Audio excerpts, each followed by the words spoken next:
welcome to Interior Mind. In today's video, we're going to be seeing about how to style and decorate your luxurious wall divider. So let's go.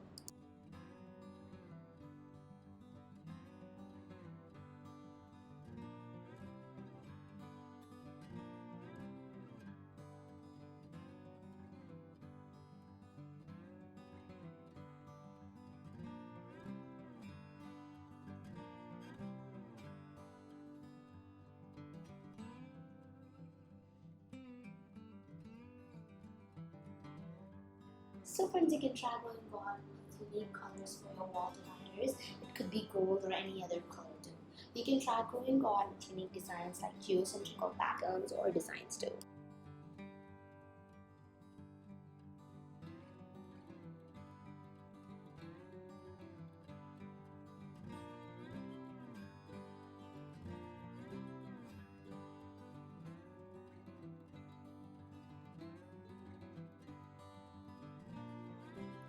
So friends, thank you for watching this video. If you like this video, remember to subscribe to Interior Mind and check out the description box to get the contact details so you can get your interiors done.